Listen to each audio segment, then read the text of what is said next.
اگر راضی شو کنه خدمتشون بجا بیارن انشاءالله خدا خواهد البته خدا خواهد چی میشه؟ فقط وارد جنت میشه. پیغمبری بزرگوار محمد صلی الله علیه وسلم در شکم مادر 6 ماه پدرشون مردگی‌اند. مادرشون در 6 سالگی مردن. یک صحابه عبدالله ابن عمر دیده گریه‌شون دیدن که فریاد کردن عبدالله ابن عمر دیر اومد. آنچه دیر اومد. گفتن عبدالله جان برای چی؟ من دعوت کردم دیر اومدی. من گفتم دور اومدم. همین مادر و پاشککاش در صندوق دل مونده بریشکام تازهش کردم. رسول الله گریه کردن. صحابه بزنگی برای چی پیغمبر گریه میکنه؟ کاش که مادرم زنده میبودو انا بریشکا و پاشککاش بریشکام تازه میکردم.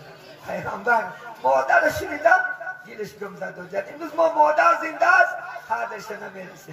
امروز پدر زنده است قدرش نمیرسه. دیگر برو از بی پدر قدر پدر پرس، برو از بی مادر قدر مادر پرس. بزرگان تمام اسلام و توفیل خدمت پدر و مادر در دنیا مشهور شدن، در دنیا اولیاء شدن، در دنیا به الله سبحانه و تعالی نزدیک شدن. چون پیغمبر میگه الجنت تحت اقدام الامهات، جنت زیر پای پدر و مادران عیاد نبراد. جنت شما همینه، دوزخ دورم همینه. اگر ناحرمتش کردی خدمتش بجان نآوردی البته آب میشه. پیغمبر سلام میگه یانباش بود. اونی که کجا دیگه بود وقتی که گفتن من برای شما صحابه یک چیز گم سختترین عذاب گم گفتن بگو پیغمبر. گفتن یکم الشرک بالله، به خدا شرک آوردن از این سختتر گناه نیست. دویم گفتن در عاق الوالدین، دویم گفتن با پدر و مادر عاق شدن.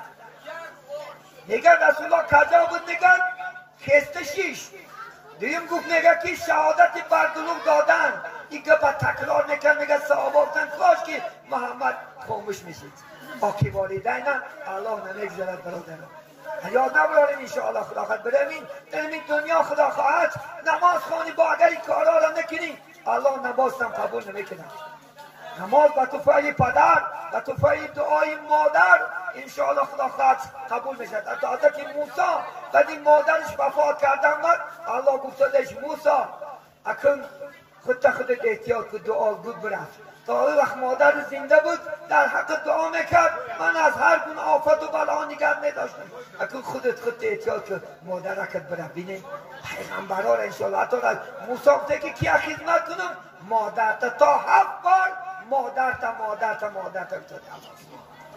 اینه